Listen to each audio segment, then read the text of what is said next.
ദൈവം ചെയ്ത അനേക നന്മകൾ നമ്മുടെ കൂടെയുണ്ട്. ഒത്തിരി കൃപകൾ പ്രാപിച്ചവരാണ് ഇന്ന് ഈ ഹോളിലായിരിക്കുന്നത്. ഒരുപാട് ബ്ലെസ്ഡ് ആയിട്ടുള്ള ഒരു സമൂഹത്തിൻ്റെ മുൻപിൽ നിന്ന് കർത്താവിനെ കുറിച്ച് പറയുവാൻ, യേശുവിനെ ആരാധിക്കുവാൻ എനിക്ക് ഭയങ്കര സന്തോഷമാണ്. കാരണം ലോകത്തിൻ്റെ മക്കളല്ല, ദൈവത്തെ അറിയാത്തവരല്ല, യേശുവിനെ രക്ഷകനും നാഥനുമായി സ്വീകരിച്ച് അവനെ ആരാധിക്കുന്ന ഒരു സമൂഹത്തോടു കൂടെ ആയിരിക്കുന്നതാണ് ഏറ്റവും വലിയ സന്തോഷം. അതിന് പൗലോസ് അപ്പോസ്തലൻ പറയുന്നത്, നിങ്ങൾ ക്രിസ്തുവിൽ ഞങ്ങൾക്ക് സന്തോഷമുണ്ടാക്കുന്നു, നിങ്ങളാണ് ഞങ്ങൾക്ക് ജീവന്റെ കിരീടമായി മാറുന്നത്. ക്രിസ്തുവിൽ നിങ്ങളാണ് ഞങ്ങളുടെ കിരീടം. കാരണം പൗലോസ് അപ്പസ്തോലന്മാരിലൂടെ പ്രഘോഷിക്കപ്പെട്ട സുവിശേഷം ഏറ്റെടുത്ത് വിശ്വാസത്തിൽ മറ്റെല്ലാം ഉപേക്ഷിച്ച് യേശുവിനെ ഏറ്റെടുത്തപ്പോൾ, യേശുവിനെ സ്വീകരിച്ചപ്പോൾ അപ്പസ്തോലൻ പറഞ്ഞ കാര്യമാണ്, നിങ്ങളാണ് ഞങ്ങളുടെ കിരീടം.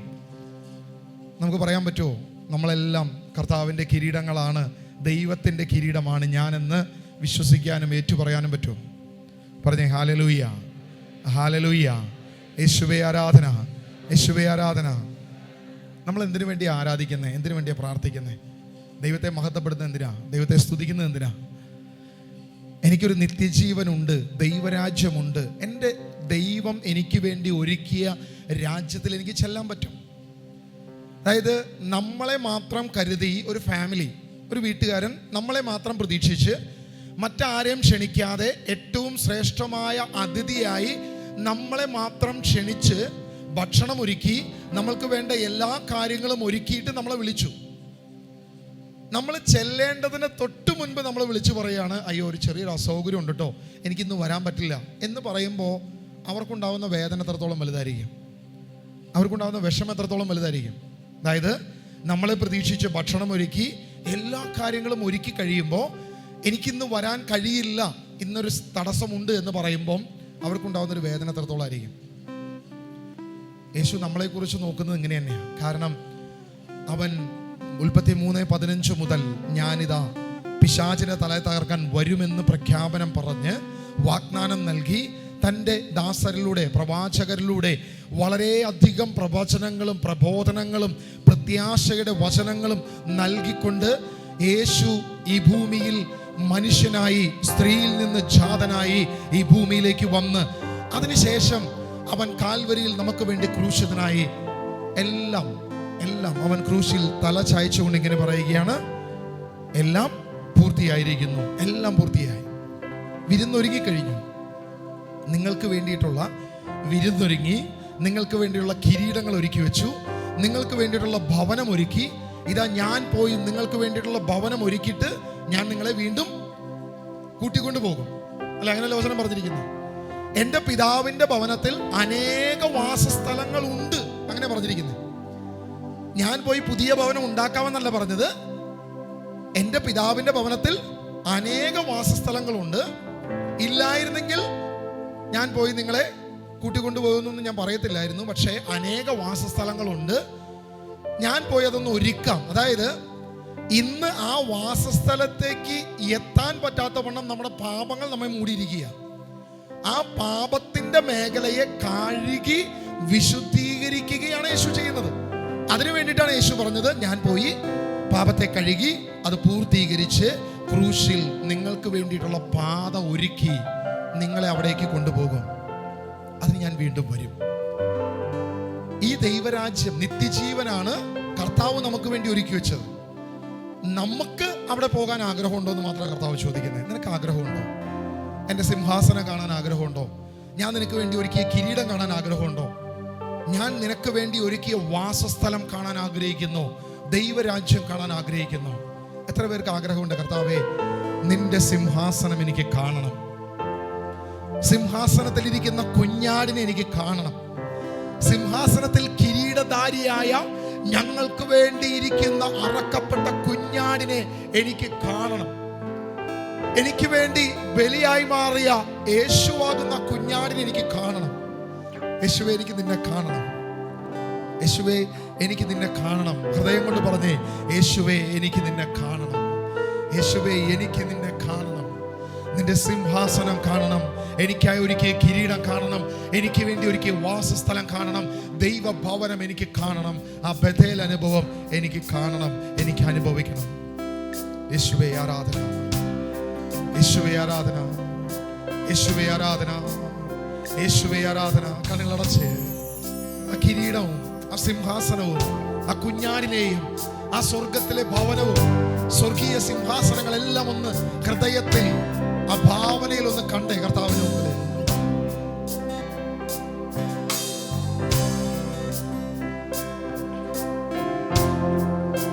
ആ യേശുവിനെ നോക്കിക്കൊണ്ട്, ആ കുഞ്ഞാടിനെ നോക്കിക്കൊണ്ട് നമ്മുടെ കണ്ണുകൾ അവിടെ ചെല്ലട്ടെ, നമ്മുടെ ഹൃദയങ്ങൾ അവിടെ ചെല്ലട്ടെ. ദൈവ സാന്നിധ്യം നമ്മുടെ മേൽ ഇറങ്ങി വരുവാൻ തക്കവണ്ണം ഒരു ദൈവ കൃപ നമ്മുടെ മേൽ ഇറങ്ങി വരണം. കർത്താവേ കരുണയുണ്ടാകണമേ.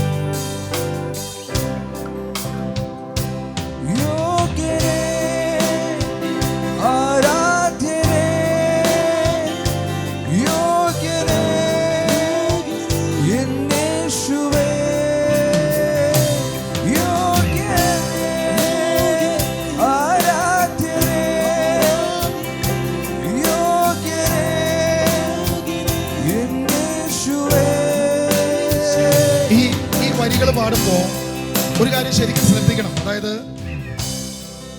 ദൂതൻ ഒരു ജീവന്റെ പുസ്തകം എടുത്ത് വെച്ചിട്ട് ചോദിക്കുക, ആര് ഈ ചുരുൾ തുറക്കും? ആർക്ക് ഇത് എടുക്കാൻ സാധിക്കും? ആരാണ് ഇതിന് യോഗ്യൻ? ആരാണുള്ളത്? അവിടെയാണ് ദൈവത്തിന്റെ വചനം ഇങ്ങനെ പറയുന്നത്, അറക്കപ്പെട്ട കുഞ്ഞാട് ഇതിന് യോഗ്യനാ, അവൻ മാത്രമേ ഇതിന് യോഗ്യനുള്ളൂ. നീ വിഷമിക്കേണ്ട, നീ വേദനിക്കേണ്ട, നീ ദുഃഖിക്കേണ്ട. ഇതാ കുഞ്ഞാടായ ക്രിസ്തു, അവൻ യോഗ്യനാ, അവൻ യോഗ്യനാ.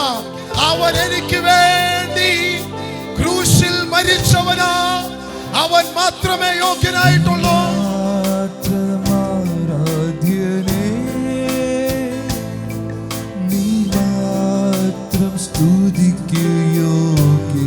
ഒരിക്കൽ കൂടി പാടി,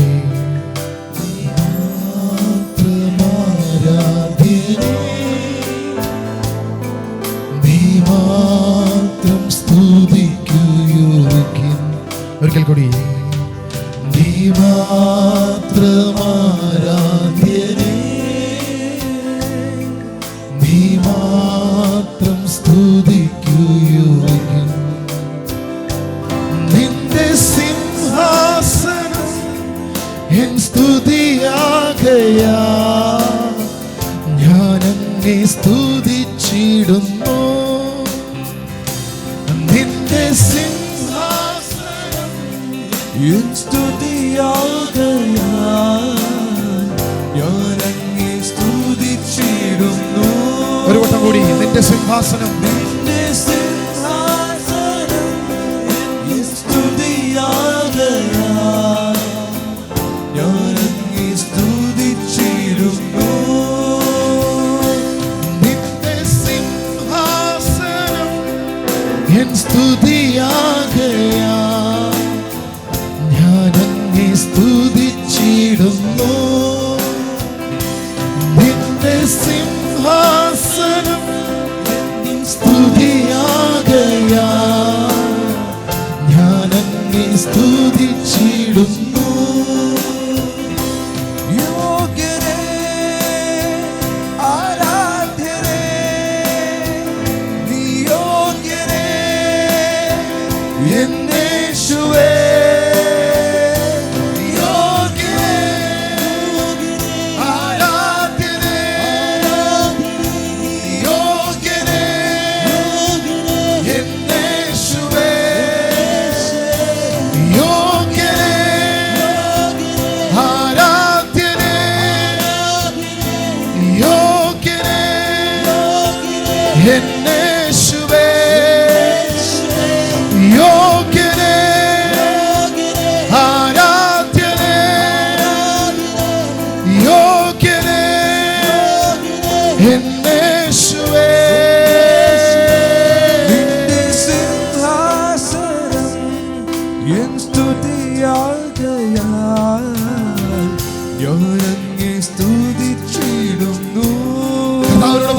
സിംഹാസനം, നിന്റെ സിംഹാസനം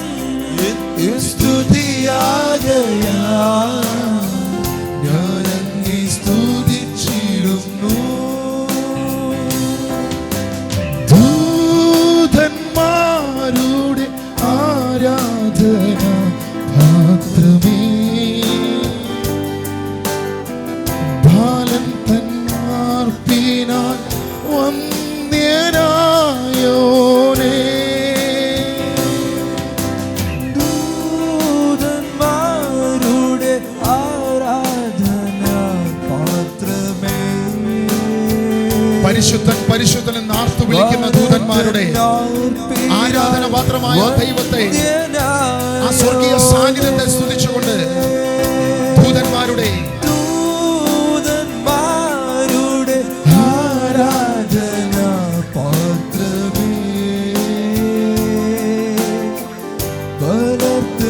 ബലത്തിനാർപ്പിനാൽ വന്ദ്യനായോരേ,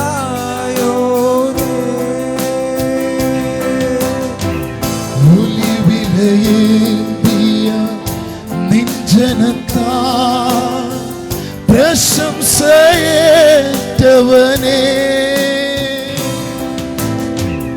ഒലിവിലയേന്തിയ നിഞ്ജനത്താ പ്രശംസയേറ്റവനേ, നീ മാത്രമാരാധ്യൻ, നീ മാത്രം സ്തുതിക്കു യോഗ്യൻ.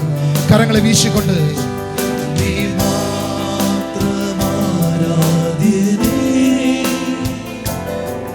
നീ മാത്രം സ്തുതിക്കു യോഗ്യൻ. ആ കർത്താവിനെ കണ്ടുകൊണ്ട് നീ മാത്രം ആരാധ്യൻ, ആ കുഞ്ഞാടിനെ കണ്ടുകൊണ്ട്, ആ കാൽവരിയിൽ ക്രൂശിതനായ യേശുവിനെ കണ്ടുകൊണ്ട്, ആ കുഞ്ഞാടിന്റെ രക്തത്തെ കണ്ടുകൊണ്ട് നീ മാത്രം യേശുവേ യോഗ്യൻ, നീ മാത്രം ആരാധ്യനേ, നീ മാത്രം സ്തുതിക്കു യോഗ്യൻ. നിന്റെ സിംഹാസനം എന്നും സ്തുതിയാകയാ, ഞാനും സ്തുതിച്ചിടുന്നു. നിന്റെ സിംഹാസനം എന്നും സ്തുതിയാകയാ, ഞാനും സ്തുതിച്ചിടുന്നു. നിന്റെ സിംഹാസനം എൻ സ്തുതിയാകയാ, ഞാനങ്ങേ സ്തുതിച്ചിടുന്നു. നിന്റെ സിംഹാസനം എന്നും സ്തുതിയാകയാ, ഞാനങ്ങേ സ്തുതിച്ചിടുന്നു.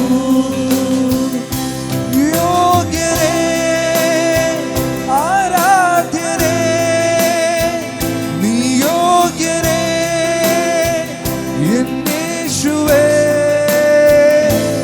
യോഗ്യരേ ആരാധ്യരേ, നീ യോഗ്യരേ യേശുവേ, യോഗ്യരേ ആരാധ്യരേ, നീ യോഗ്യരേ യേശുവേ.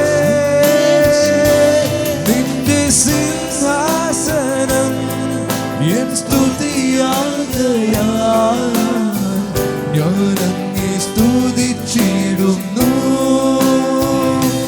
നിന്റെ സിംഹാസനം എൻ സ്തുതിയാകയാ, ഞാനങ്ങേ സ്തുതിച്ചിടുന്നു.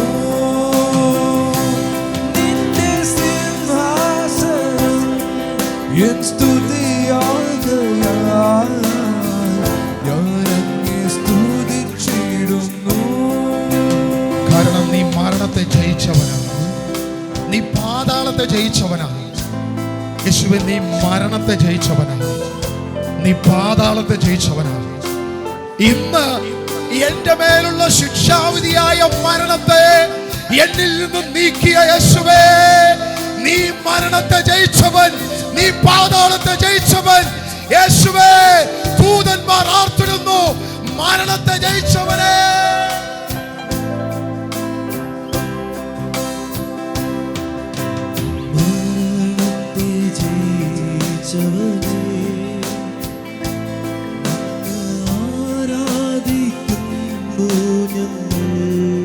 എത്ര പേർക്ക് പറയാൻ പറ്റും മരണത്തെ ജയിച്ചവനെ ഞാൻ ആരാധിക്കുന്നു?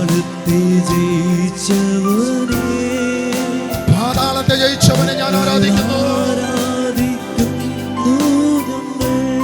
അതിനം തുറന്നതുപോലെ മരണത്തെ ജയിച്ചവനെ ഞാൻ ആരാധിക്കുന്നു.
മാത്രം ആരാധ്യം, നീ മാത്രം.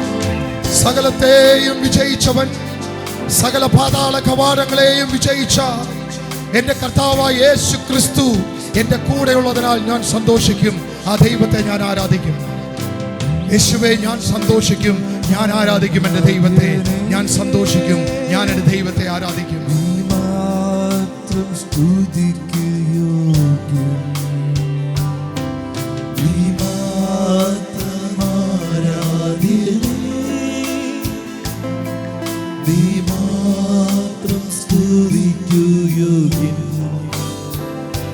നിന്റെ സിംഹാസനം എൻ സ്തുതിയാകയാൽ ഞാനങ്ങേ സ്തുതിച്ചിടുന്നു. നിന്റെ സിംഹാസനം എന്നും സ്തുതിയാകയാൽ ഞാനങ്ങേ സ്തുതിച്ചിടുന്നു.